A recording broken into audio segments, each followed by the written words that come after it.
Good morning or afternoon. Thank you so much for taking a few minutes of your summer day to learn a little bit more about Parker Dewey and how we partner with our various education and nonprofit partners to support you in developing micro internship initiatives and programs that align to various strategic initiatives. So excited to just brainstorm with you and share a whole bunch of ideas that I hope will be useful about what other schools are doing to bring these programs and initiatives to life at their institutions and organizations. My name is Kristen Schrader. I lead the partnerships team here at Parker Dewey. By way of background, my career started in human resources, but most of my career has been spent in higher education and career services. So, seen both sides of the fence with how challenging it is to hire early career talent, but also how rewarding it is to see students go from that fledgling student to a full-fledged professional in their target field. Micro internships sit at the corner of that, bringing both students and employers together in a very flexible way. So again, real excited about just sharing with you some different ideas of how schools bring these programs to fruition. By way of housekeeping, feel free to ask questions as we go through. I'll send the slides and the recording, so no worries if you miss something here and there. But again, wanted this to be both productive and helpful for you and give you lots of ideas. The slides do have lots of links embedded, so when you share the deck, or excuse me, when we share the deck, you can certainly dig into the specifics of these different programs. But we're also happy to answer questions later on. Schedule a time to brainstorm with you about where this might work for your institution if there is alignment. So just to dive right in, I want to start by sharing just a little bit about where we're going for today's conversation, and then we'll again dig into the context in general. But I know most of you are probably familiar with what a micro internship is, but just in case there's any confusion, we'll start there. We'll talk about some data to show the effectiveness of micro internships holistically, and then we're going to define what a program is. That might be a little bit of a confusion. And then most of today's topic will be about the tactical. How do you launch a program? What are some of the considerations when you're thinking about doing this? What are some funding sources and so on? And then, how do you measure success? And let's showcase some of these successes from some of our various partners. So that's our roadmap. And again, please feel free to ask questions throughout as long as it's helpful. So just as a way of definition, how we define a micro internship, everything that we're talking about today are going to involve these short-term paid professional projects, full stop. We don't do anything that's unpaid at Parker Dewey because we just fundamentally don't think that's fair. But we also are really focused on project-based experiences that have a specific defined deliverable. Most are taking between 10 to 40 hours in total.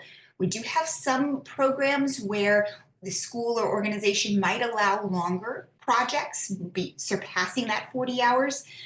Currently, we don't have any that are shorter than 10 hours, as that kind of seems to be the minimum to ensure that it is a robust experience for the student and a good networking opportunity for them as well as they are engaging with their project supervisor. We see projects and programs running on a year-round basis. We'll also talk about those that are within a specific time frame, depending on that particular program's goals and students' availability and so on. As far as the payment, all of that is run through Parker Dewey. We pay the students so that no one has to worry about that, not the employer, not the school or whoever the funding source is. We handle that payment. They're on our books. So from an admin and legal standpoint, again, that's all covered for you and the student and the organizations. They're all fixed fee as well. So if it is a 10-hour project, it's expected to take the student approximately 10 hours. But if it takes them 9 hours, 10 hours, 11 hours, again, nobody's asking for a timesheet for these opportunities. And so that's something that helps the student manage their expectations and plan, but it's also not something that they should be tracking. Oh, I spent 15 minutes here and 2 hours there. The project itself should be the motivation for why they're wanting to do this. Last cornerstone piece is that they are all professional opportunities, full stop. This isn't babysit my kids, walk my dog, or any of those kinds of things. They're all designed to be similar projects of what a student would do during a typical internship or their first job after they completed their degree. So those are the key components. But I want to also talk about, the value of these. So how does this align? How does this help? Well, for students, tends to be a bit of a no-brainer. So let's demonstrate their skills, build their relationships. Every one of these projects, there's a real supervisor at the other end who is that additional point of contact to help them with the project, but more importantly, a potential mentor, a potential reference. So they have that real interaction. That's a big difference between how these programs fit and work for students versus some job simulations that a lot of students might be participating in as well. And of course, they're doing all this while gaining income. For companies, we see the value here as a plethora of different things. Some companies are using this as that precursor, that audition before they hire a student, as a feeder into their internship or full-time roles. But it's a lower stakes way of doing so. They can essentially de-risk this. We find companies are more willing to try a student from a school that they're less familiar with, or that liberal arts student when they're normally recruiting business students. It helps to open their minds about the talent that they may otherwise have missed. This also really helps them engage their hiring managers, because the project supervisor might be someone in human resources, might be that campus recruiter, but it also might be the department head for the accounting department or the logistics department or whomever. And they're doing so in a very low cost and effective way. And then for our college and university partners, we see that this is yet another avenue to help connect your students and employers, deepening those employer relationships, offering companies something new, a new way to engage their students that's accessible year-round, and it's department agnostic. It can work with students across any academic program and or class year. This is also sometimes something that aligns with an academic program. So again, we'll talk about some examples. And we're also seeing some interesting areas around how this supports friends of your institution, alumni, parents, board of directors or trustees, et cetera. We see some programs aligning how this can really help support and deepen some of those relationships. As far as the data to show the effectiveness, again, I'm going to run through this somewhat quickly here, but we're hearing from the students that they really want to work in these short-term projects. They want to put to work what they're learning in the classroom.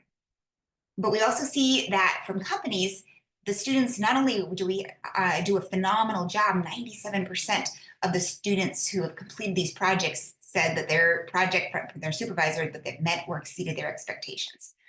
This also engages companies across the full spectrum of every organization that you're talking to. We work with small mom and pop organizations, that one-person startup, all the way up to the Fortune 100 companies that we've all heard of. We work with government agencies, nonprofits. Again, it's really flexible so that if you have organizations that you want to support, but they may not get much traction on Handshake or Simplicity, or this is another avenue where they might be able to get some more students who are excited, not necessarily because they've never heard of the company, but they're excited to work with that organization on the project because the project itself sounds really interesting. And for, again, colleges and universities, over 800 of which have officially partnered with us.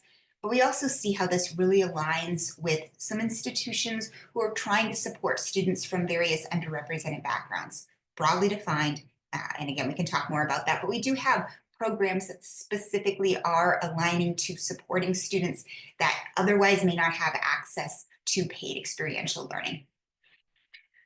And then, of course, you were in Philadelphia last week. We saw a lot about this, but the NACE career readiness competencies are very top of mind at many institutions. And we do ask students who've completed micro internships about the impact of that experience based on these 8 areas. This is what they say. By and large, it's improvement overall, but we really see a lot of students who say, I may not have changed in that area, but I built confidence. So again, some really positive impacts from the perspective of the students. So where this all fits in from an overall partnership standpoint, your institution may be at one of these 3 levels and exploring what this program thing is like. great.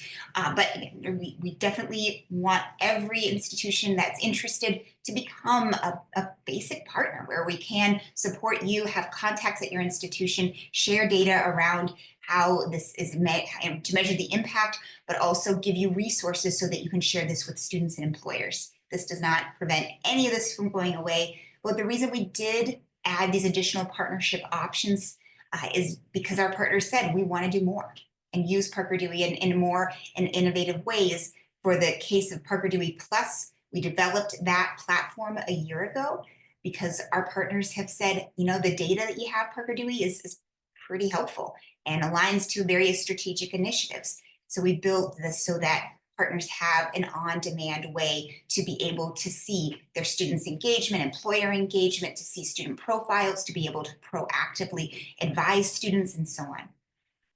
We also have been managing, as we're going to talk a lot about today, different programs that are, again, supporting students via these short-term projects, but essentially where the school or partner or some other funding source is funding micro-internships exclusively for their students to work on behalf of their employers of their choice. And again, that's what we're going to talk at length about, so not to steal any thunder there.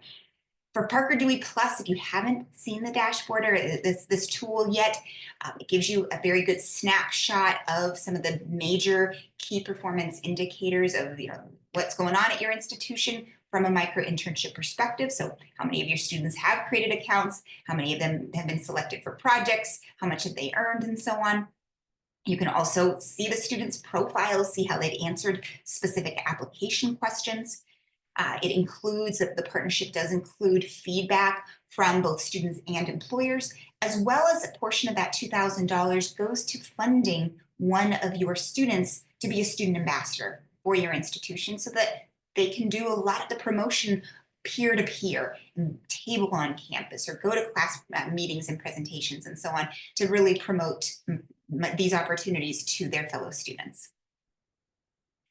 But for these program partnerships, this is something that we developed, again, based on feedback and out of demand from our micro-internship partners who said, you know what, we have funding dedicated to experiential learning. We want to take a portion of that to make sure that our students have access to just these projects that we are funding. And these organizations, you can choose who those companies are. Now, that $10,000 or more program partnership, that will guarantee that a partner who has a program of at least $10,000 will have access to Parker Dewey Plus for an entire year. Whether your program is for 3 months, 6 months, or however long it is, you'll have access to measure the data and see the data year-round. You can certainly do shorter term programs, no problem. You can have Parker Dewey Plus access for the duration of that program. Again, that's all included as part of that program fee. The $10,000 example is just written to help give you that access for the entire year. So let's talk a little bit more. So what is a program? I kind of mentioned this already, but you pick the students, you pick the companies, full stop. Sometimes schools will say, hey, I want to have it for all my students. Great. Sometimes they'll say, no, I only want students, like we're running a program right now where it's class of 2027 business students. Great. Again, that we recognize funding sources have their rules and regulations, so that's where some of that nuance makes complete sense and totally fine. Why do they do this? Why do these partners do it? Well, it's giving you that paid resumeable experience, but essentially stretching the dollars to support even more students. We're seeing a lot of schools say, I have these, it's a time of financial challenges for my institution. I want to make sure I can support as many students as I possibly can. These programs can really effectively allow you to do so by giving these shorter term experiences that still are high impact, but to more students and more employers. This also can allow you to engage students that may not otherwise have the ability to do a typical internship. Think about student athletes, students who are already working and can't give up that job because it pays the rent to do a traditional internship. Students that may be studying abroad or doing research or doing other things, but still would love to get some additional experience on their resume. Again, these are opportunities that can support any and all of these populations of students. We started running programs back in early 2021. And again, two earliest partners, they came to us and said, hey, we had this idea in the case of the Kansas micro internship program. This was led by the Kansas Board of Regents, who collaborated with the Department of Commerce and said, we wanted to develop a statewide initiative to really address the issue of brain drain. Whereas Swarthmore, they ran their own micro internship program, as many institutions do. They did so and created it in the early COVID days. It was very well received, both by students as well as by the alumni that they were engaging for that program. They came to us because they said, we love the program, but it's a lot of work to administer. We need your help to scale. And we've been running it ever since. But we also do this on behalf of a number of different institutional or educational partners. We work on behalf of nonprofit organizations. We've even seen organizations that are company focused. So right now, similar to the Kansas program, we have a similar program tied to the Indiana Economic Development Corporation. We've also run a program on behalf of the Chambers of Commerce. And then large corporations have also funded these initiatives, maybe tied to some philanthropic efforts, such as the IBM Skills Build program that we've run, that we're currently running, as well as companies that are using this as a way to supplement their corporate recruiting initiatives. Northwestern Mutual, for instance, is currently running a micro internship program through us, tied to supporting some of their efforts around engaging HBCU students. And so just one example of many. To talk just a little bit more, I have a lot of case studies smattered throughout this deck, but with the Kansas program in particular, this was the first statewide initiative. And so I want to highlight with these different case studies, again, there's lots of them throughout the presentation, you can click on any of these little gray or these colorful rectangles to learn a little bit more about the nuances of that particular program. Did want to highlight some of the high-level overview things in this bottom right quadrant, as well as a quote from one of the participants or a stakeholder within that program. Tim Peterson from the Kansas Board of Regents, for instance, has been a phenomenal champion of this program and has really worked hand in hand with us ever since the program began. What's cool about this program, though, is, again, it's addressing the issue of brain drain. Kansas was seeing that too many of their students were educated in Kansas, but then moved elsewhere upon graduation. I can speak to that in my own experience. Both times that I graduated from Ohio State, both from my undergrad and my master's, I left the state of Ohio. So actually went to South Carolina in both cases. And a lot of states, a lot of places are really struggling with that. And so how do you prevent that from happening? Well, that's what this Kansas program is designed to help address. And so we've seen massive engagement from students across all of the different Kansas institutions. We've had particular emphasis and actually a funded program tied to the Strata Foundation, where it's really emphasizing engaging community and technical college students. And so there's a lot of lessons learned, a lot of really great experiences that we've seen with these different projects. And again, the full spectrum of organizations that are participating, from the small businesses all the way up to the larger entities in the state. Swarthmore's program has a much different approach, as it is focused entirely on students and engaging alumni, parents, and other friends of the institution. As I mentioned already, they started this program early in the pandemic, reached out to us so that they could scale it. Now, initially, this program was run as a year-round program. However, a couple of years ago, we actually worked with them to re-strategize. They really wanted to emphasize that, let's promote this just during school breaks. And so we settled on winter break as a great opportunity. Their projects are between 20 and 40 hours in total. So something that's doable during their J term that they have. They have about a 5 or 6 week break in that time. What they've seen since this pivot is even more engagement from both students and alumni. It's marketed very heavily during that concentrated period of time to these alums. They actually are asking for it even when the program is not going on. So they're anticipating, they're excited. And then the students, they have the time, they're excited to work on these projects. And we're seeing students across from first year all the way through their senior year be working on these opportunities. I did want to highlight just a couple of testimonials. You can read through those at your leisure from different institutional stakeholders that we worked with these programs. So I'm not going to read those to you. You can check that out at your leisure. Now, if you're considering launching a program, I want to just spell out these four major buckets of questions that we would have with if we were to have this conversation with you. First of all, who? Who are you trying to support on the student side, on the company side?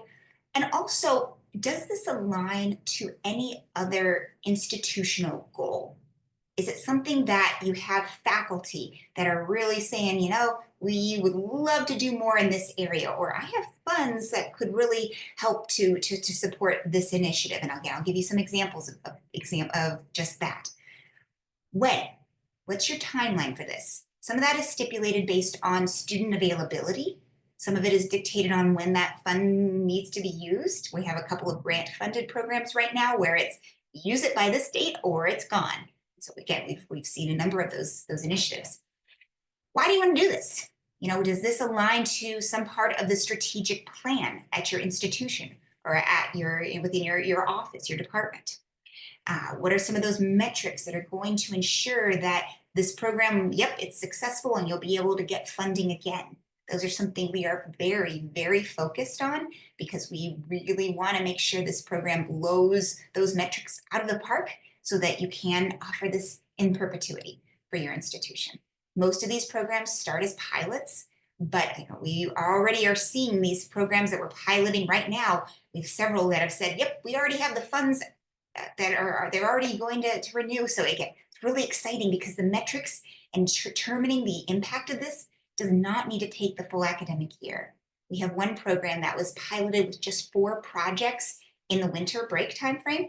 They're running it right now during the summertime, and they've already said, it was just an ad hoc kind of budget for this year just to see if it works, but they've already allocated it as a part of the department funds. And the program's not even done yet. Students are still working on the projects, but that's how much excitement that they're already seeing from the organizations who are involved and from the students, again, which is fantastic. We really want this to be a quick win for these various goals. And then, of course, how is this going to work? Well, what funding sources, and we'll talk a lot about what other schools are doing that may give you some ideas. So as far as who will get involved, it was for the students themselves. I mentioned this a bit already, but we are seeing some programs where they're open to everybody, but many of them are accessible to just certain populations of students. For instance, we have a couple of programs right now where it's supporting students in their second year after they've completed a first year intensive FYE type of program, first year experience program. And so they are doing the projects as a way to say, hey, you learned all this professional development as a freshman, now as a sophomore, let's put it into practice. Great. We're also seeing a lot around supporting student athletes. So again, we'll talk a little bit more about some examples of that in a moment, but this is something that they only have a limited amount of time. They may not be able to do the longer term opportunities, so this can really align well with that. What organizations is also a major question. We see a lot of programs tied towards supporting nonprofits in the local business economy, the business community, but we're also seeing some demand around, this is going to hopefully help us attract more employers, new employers, and so on. Now, just to dig a little bit deeper, recent case study that I'm excited to highlight, and this is speaking as an Ohio State alum, is that we've done a lot of work with the University of Michigan football, ironically enough. I have a University of Michigan football signed by the coach in my office right behind me here, which I should have brought up. But at any rate, this particular program was established last year, and it was created for an alum who works very closely with the Michigan football's Empower program. The whole idea of the Empower program is, you might be a top tier football player, but the reality is very few of you are going to become a professional athlete. So let's prepare you for whatever's going to happen next. And so they have a robust array of resources around experiential learning and mentorship and so on.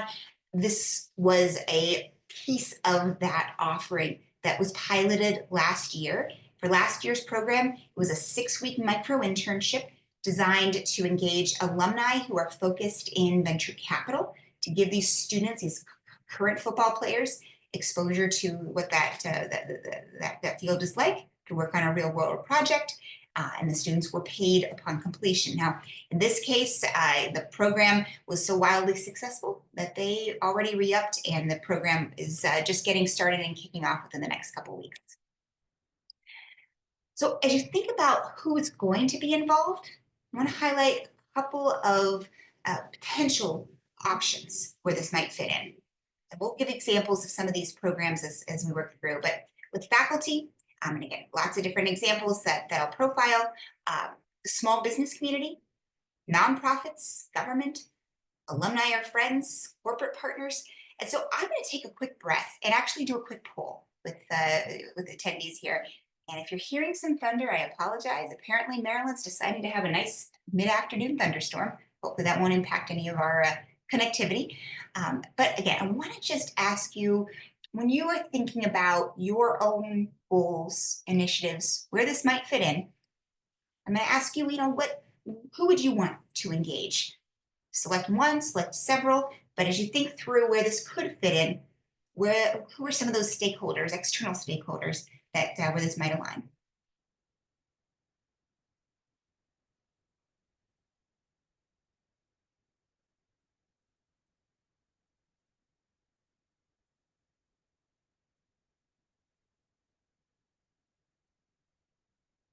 All right, appreciate the participation. And most of you selected pretty much everything, which is great to see and hear, because the flexibility of this is one of its merits. It's one of the easiest and best things about it.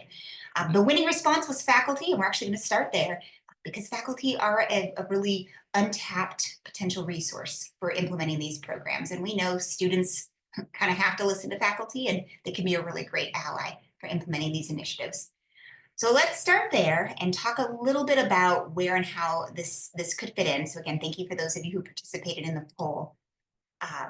And then we're going to talk a little bit about also timing of where and how this could plug in. So for the timing, you can make it ongoing. There are some advantages to that, such as you don't have to worry about this particular project finishing at a specific date. That additional flexibility can help with engaging more students and companies because they may not be able to be doing the project at that particular time. This is also something that as funding becomes more available, you can always add more at any given time.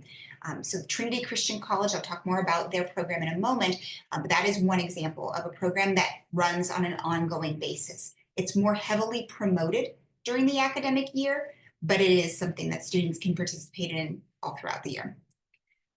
Similarly, and I mentioned Swarthmore as one example of this, but University of Delaware is another one where they initially ran it year-round, but then they decided I really want to focus on school breaks. The nice thing about this is it's a little bit easier to manage that supply and demand. You can really promote this to students and companies at a particular time, and it can help with really helping improve engagement and getting some of that quick data, particularly if you need it for a grant or some other reason. Unused funds, no problem. It can roll over to the next iteration of the program. We see that happening with the Swarthmore program. This also can be a nice use case for a use or lose budget. And again, more funds can be allocated at any time as well. The other thing we're seeing with these time-based programs is that organizations are hungry for them. And if their funding is not available at that moment, they may want to self-fund that opportunity if they can't wait.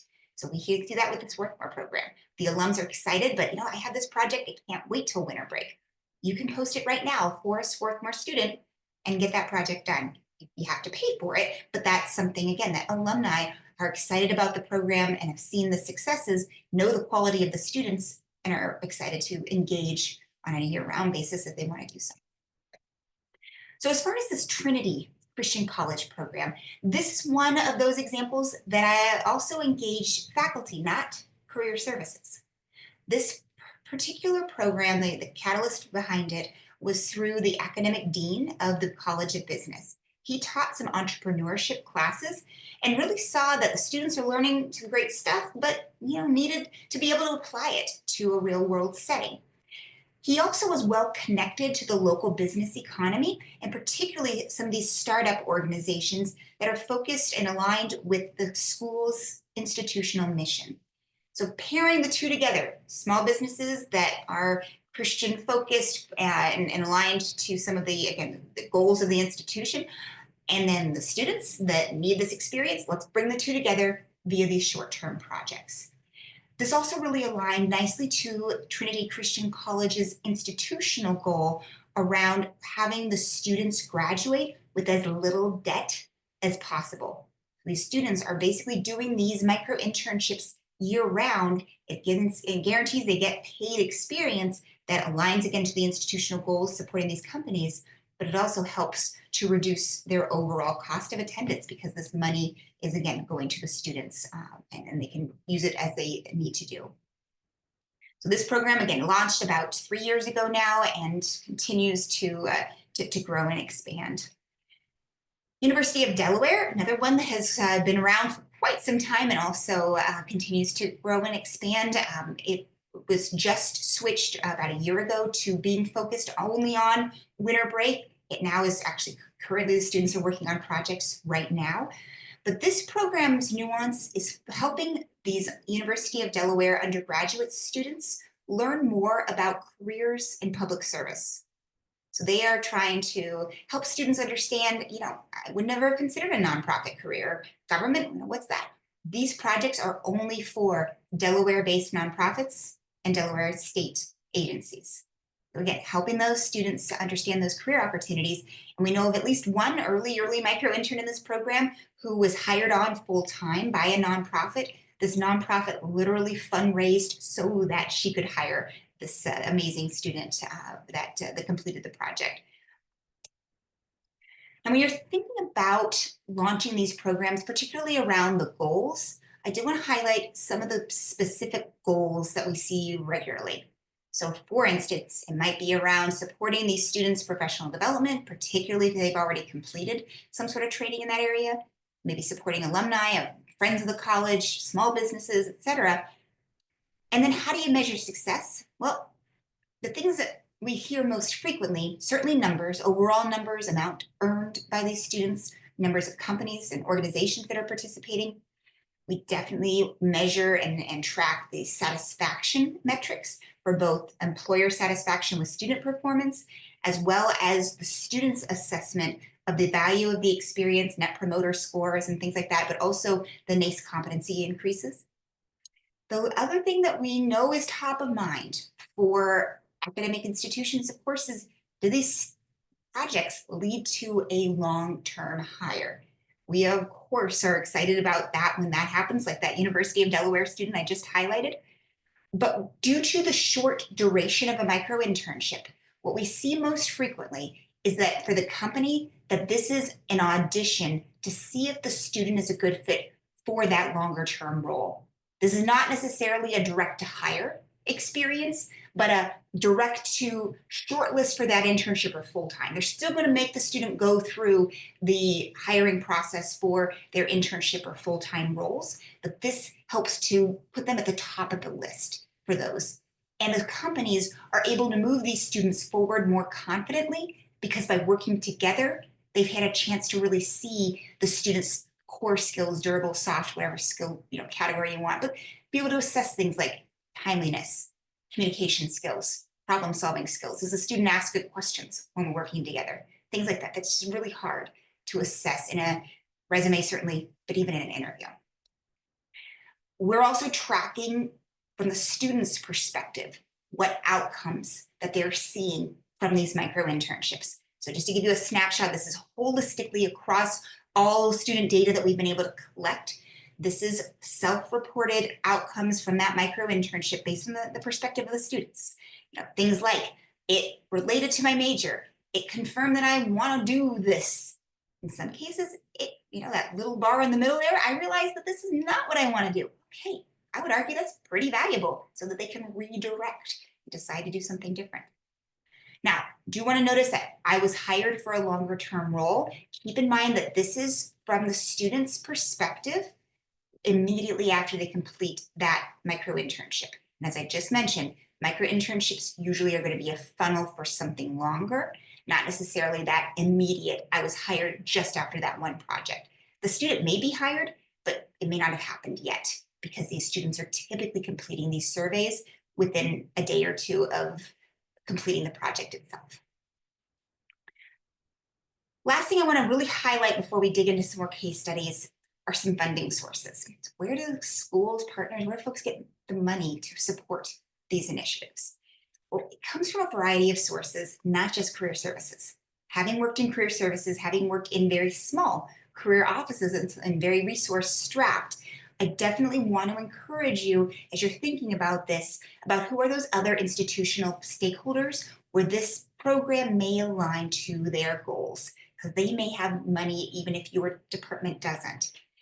Thinking also about use or lose budgets. We have seen programs that have kicked off a few months after the funding was paid just so that they don't lose the money, but they want to make sure that their students are ready to participate when that time came. We've seen that especially at the end of a fiscal year, like right around now, end of June, and then the programs may not start until the fall when the students are coming back to campus. That's completely doable. We see that regularly. We also see alumni get really jazzed about these opportunities. They like the fact that this can easily scale, that their dollars that they can spend on this kind of program can support so many students across so many different types of programs and so on. We're seeing a lot around grant funding, and I know grants are an interesting animal, and again, we're happy to not only help if you've already secured a grant, but also help with the process of securing grants. We have a little bit of grant writing experience in securing grants of our own.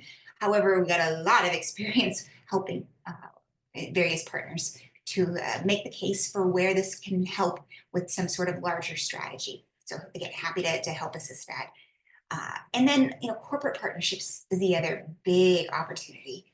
Who are those companies that are already working with you, recruiting your students, and who want to do more?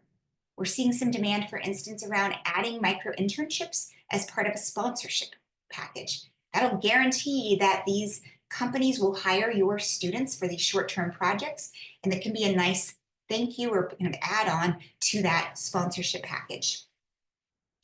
As far as the cost goes, this is just one example of 3 different typical program costs.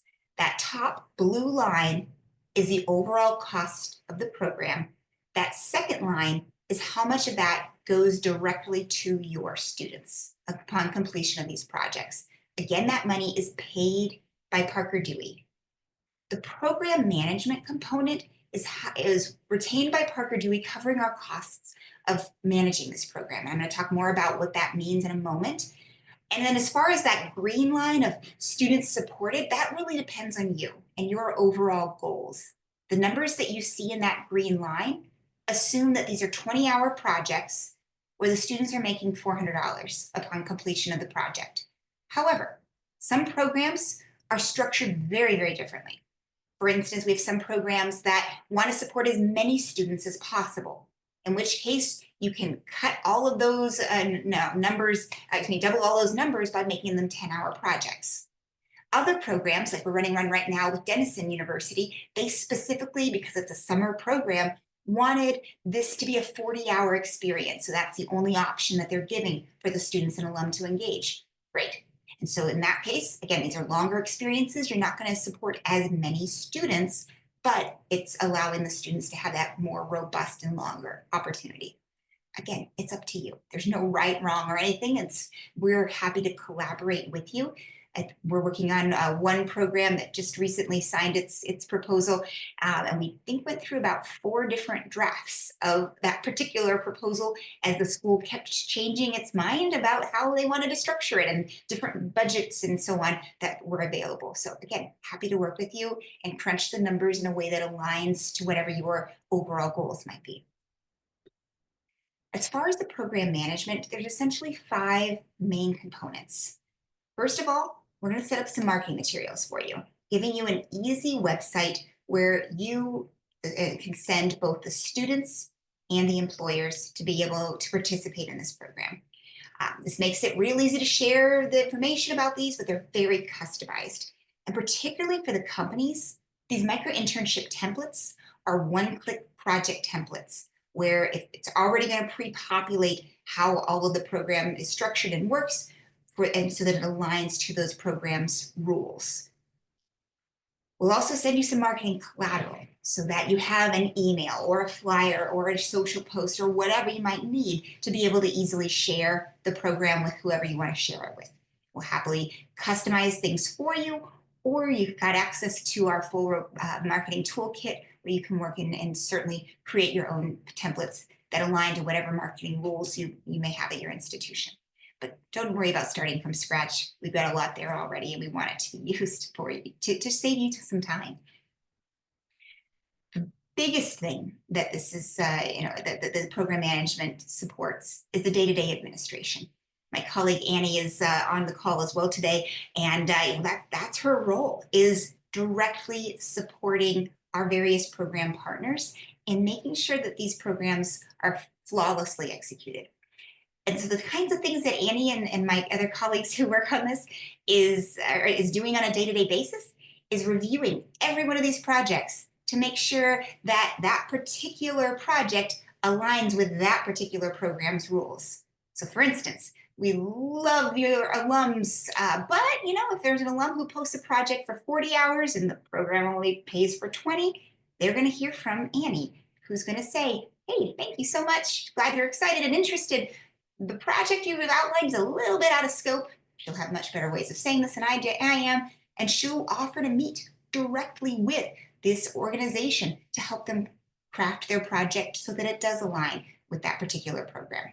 Or if you only allow one student to get picked for the project and this real go-getter student gets picked for several in one day, again, it's not something you need to worry about. We handle that. So that, again, we're here, we're that extra extension to your team and available to help however you might need us. But you also have some really actionable insights that you can access on demand through that Parker Dewey Plus dashboard that I already mentioned. You can see what's going on with your program at any given time, how many students are signing up, who's posted projects, who is engaging with the program, who's been selected, all of those things so that you can see on demand how your outreach efforts have paid off, what projects might need to be promoted a little bit more heavily because it's less popular. All of those insights are available for you on demand.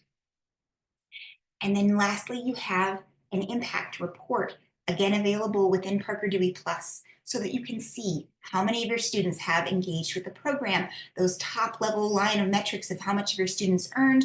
You can see holistic summaries of various demographics. You can download and report on the feedback that your students have received, that your students have given, all these great insights that we have seen has really been helpful for our partners to be able to make the case to secure even more funding for the program. And these are all things that were already developed, but also continuing to develop so that we want to make sure it's useful for you. They can help you easily make the case for these programs to continue in perpetuity. So to get started with these programs, just to give you a quick little outline and summary, first of all, we'll have a call with you about what your goals are, what students and what organizations are key, but also some other rules around, based on the funding sources, what are the things we need to consider around, are they 10-hour projects, 40-hour projects, somewhere in between? You want the students to earn roughly $20 an hour, 15, 25, again, whatever those are, help provide you with some guidance, some insights. This is what we typically see, things like that. That's where we are happy to brainstorm with you so that we are helping you create a program that meets what you're looking for. As far as the timing of these programs and the kickoff, after determining your goals, the funding sources, and so on, we can have these programs up and running within a week, real quick and easy, so that you can start promoting it to students, employers, or whoever it is that you might need. And as I mentioned, additional funds can be added at any time. And most of these programs will start with a pilot. And it might be something that's less than that $10,000 that we're advertising. Again, that's whatever makes the most sense. We have one program where I'm reconnected with our partner there at NACE last week, and he's like, yeah, I want to do this. Our funding source has to kind of push things back until the fall. Okay, no problem. Oh, and I don't know that we're going to have as much money. Okay, we want to help. We want as much of that money to go directly into the pockets of your students as possible. And we also want it to be a low lift opportunity. Annie and I have both worked in career services, so we recognize that standing up programs and new things, especially when you have a lot going on, is a lot. But we have a lot of experience in this and can make this process really, really easy for you, and so that it's something you can add without adding an abundance of time on to your plate. So let me share a few more examples of what other schools have done. And again, happy to answer any specific questions about these or anything I've mentioned thus far. But let's talk a little bit more about faculty, since that was an area of interest. So as far as engaging faculty, there's a couple of examples. I mentioned Trinity before, but Cal Poly Pomona has definitely the poster child from our experience of a school that's really doing a lot to support its students and engaging faculty, and doing so as making their micro internship initiatives as part of class. Now that's a rare setup from these programs that I'm highlighting today. Most are done as an extra curricular opportunity and option for the students, whereas Cal Poly Pomona, they have made this a part of a large number of classes at their institution. They've received a number of different grant funds that support this initiative so that as many students as possible can participate. It also has a very focused mission around community engagement. And so the organizations that they're engaging with this tend to be local, small organizations, sometimes a community-based nonprofits, small businesses, etc. You can see the numbers, so $880,000 and counting is how much their students have earned for doing these micro internships. And that's just mostly within the last 2 academic years. And it's the full gamut of projects, academic programs that we're seeing: physical education, geography, communications, you name it. It's been a really eclectic mix of programs and initiatives. But I do want to highlight a little bit about in-class programs, because we do have a few specific things that are important to consider. First of all, we only allow programs like this Cal Poly Pomona to be hosted on Parker Dewey if funding is available to support all students enrolled in that class. Because Parker Dewey is not the organization choosing the students, and because the school isn't choosing the students, we want to make sure that if a student is doing this as part of a class, that this is something that's not going to prevent them from completing the class or from graduating or anything like that. So we are happy to work with you. If you have funding to support all of your students in that class, great. And if you want to guarantee that all of your students are picked for a project, again, we can work with you to make these programs set up that way. But we definitely want to make sure that funds are available for all of the students if we're going to be participating in this. And then, of course, we want to make sure that the students are getting paid fairly. This isn't something where it's a few dollars per hour or anything like that. Typical micro internships are around $20 per estimated hour of work. We've seen programs that fund as low as $15 per estimated hour of work. Again, to stretch those dollars to support more students, we get it. We do not recommend or administer programs that are less than $15 per estimated hour of work. So keep those in mind. The other things, again, just general Parker Dewey policies: the students have to be at least 18. And then we also require that the projects themselves are ones that can be executed where they're not directly interacting with individuals from a vulnerable population. We don't want the student to get injured or be in any sort of precarious situation. Same thing with the individuals they may be working with. So for example, we don't have micro internships where the students are working with kids or anyone under 18, or in a hospital setting where they're doing direct patient care. Yes, we'll see curriculum development projects, great. We'll see projects around data analysis or marketing or social media or other admin things in a healthcare setting, great. But we don't want to have a micro intern drawing blood or tutoring students or things like that. And again, happy to talk through that if that's helpful or relevant based on what you're thinking for these programs. Another faculty example that I love sharing is this HubSpot program. Now, this is funded from a number of entities, but started with HubSpot, which is a SaaS platform that focuses, if you're familiar with Salesforce, they provide a lot of back-end marketing support, particularly to smaller businesses, but they have a robust array of training materials that anybody can access. And they have collaborated with over 600 different colleges and universities to engage faculty to teach about their software in their courses. Some of your institutions may be teaching HubSpot and you may not even know about it. And the impact of their program, which has just last week surpassed over $1 million earned by students, has resulted in 1,500 plus students earning paid professional experience.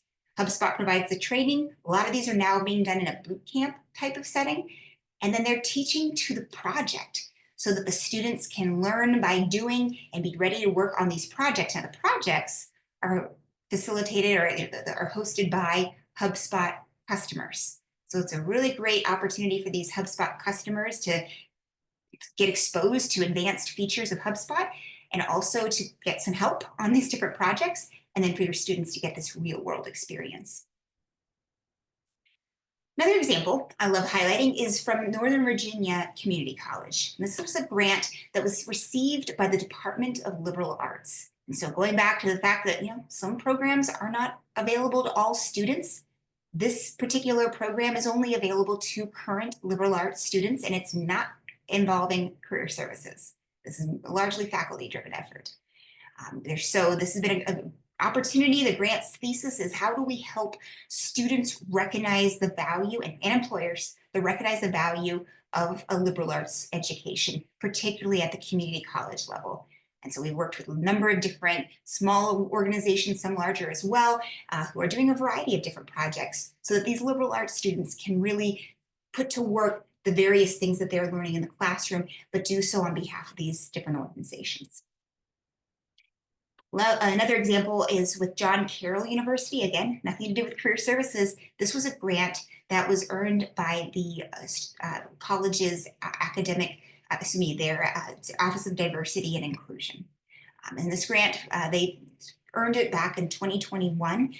It has been renewed. They've got a few other funding sources. Unfortunately, due to the current environment, it has scaled back a bit.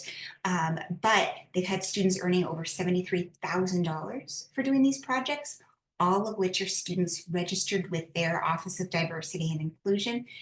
And one KPI that I particularly love is what was underlined is that in their grant application, when they were asking for a renewal, the foundation awarded them more than they asked for because the metrics about the impact of the program were so phenomenal. So love, love, love that story. And then alumni and friends are another really popular audience. I mentioned the Swarthmore program. Denison's program is also of a similar focus. And then George Washington University, their initial program was tied directly to supporting alumni who own or are in different businesses. They had a user lose $5,000 grant. And they came to us saying, hey, we want to put that in the students' pockets. What can we do? And so we developed this micro internship program that has since scaled and is now receiving ongoing support from an emeritus Board of Trustee member. We know of at least one student who, after doing just a 10-hour project, was hired full-time from Ernst & Young. And again, something that we continue to see. This is helping them not only engage alumni, but also has expanded as an additional option for their employer relations team. Which leads me to talking about these companies and these corporate partners. Why do this? Well, again, this is designed to help your companies hire. And so it's another avenue for them to be able to adequately recruit your students. This is not designed to replace career fairs or any of the other ways that they're engaging with your institution, but it is likely going to help them reach a student that they may otherwise have missed. The student who didn't come to the career fair, the student that isn't in the major that the companies recognize as ones they normally want to recruit. This gives them an authentic way to engage. That's a direct quote from a company that's working with us because they're like, you know what, posting a job on a job board just doesn't give me that feel of what that's like to really work with the student. This gives them a really accessible way to do so. And so one of our best examples of this is University of California, Irvine. They, again, not through career services, have really scaled up their micro internship program, tying it to their efforts of their entrepreneur center, or what they call their Antrepreneur Center. Their mascot is the anteater. This particular program has, again, massive number of students and over $150,000 earned by these students, but they have really gone above and beyond at looking and asking the local community, what are the talent shortages? What are the skills you need? That's what the entrepreneurship or the entrepreneur office trains for. And then it connects these companies to these short-term projects and the students that have these skills. So it's really allowing them to do these shorter-term projects, makes it easier on these small businesses so that they don't have to worry about the bandwidth it takes to do a longer-term experience. But it's really mushroomed from there. They hired, for example, for the last several years, their own students to run social media for their annual Giving Day. They collaborated with the local CEO Leadership Alliance to post projects. They work with big companies to post these micro internships and so on. So it's really eclectic, broad-based strategy that's directly impacting these students and hasn't cost the university a dime. And the other example is Florida A&M, who again really heavily promoted this grant-funded opportunity to this tune of $197,000 going directly into the pockets of FAMU students. Now, they had access to the same grant that hundreds of colleges and universities across the country have access to, and that grant is still going on. But they're the ones who have had the biggest results. And the reason for that is because of collateral like this. They're regularly profiling students that have done micro internships to speak about the value. That's helped with student engagement. But then they're also going directly to all of the companies that are in their Handshake network to say, hey, this is another way to recruit. It doesn't cost you anything because it's funded by a grant, and this is directly helping you engage FAMU students. Now, these students typically graduate with multiple job offers, so this is particularly advantageous for those companies that students may not otherwise consider.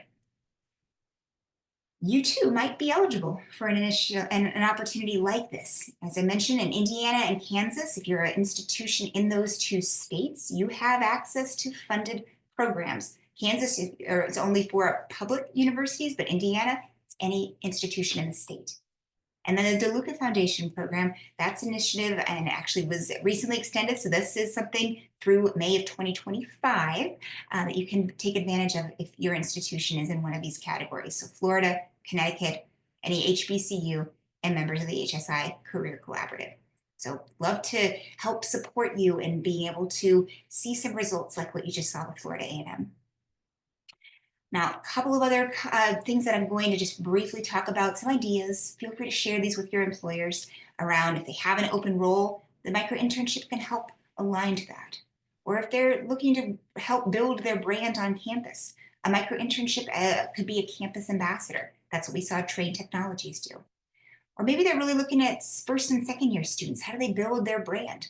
Well, a research project in something like AI could be a really fantastic way. These are real projects that we're seeing day in and day out, addressing these specific employer challenges where the micro internship really can align to these different goals. Speaking of goals, that's really the next call to action as you're thinking about where and how this could fit in. And again, we're happy to brainstorm with you about where this might be, and just see again if this is going to be beneficial for you.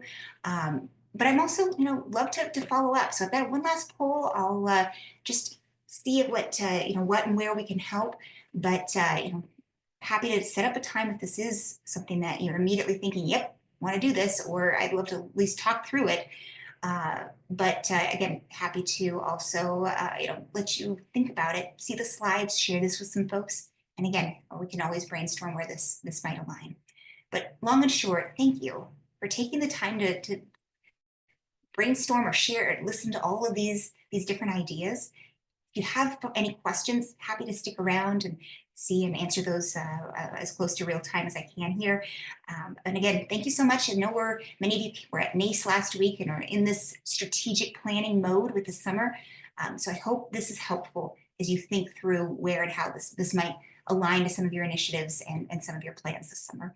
So thank you so much, and please let me know how we can help.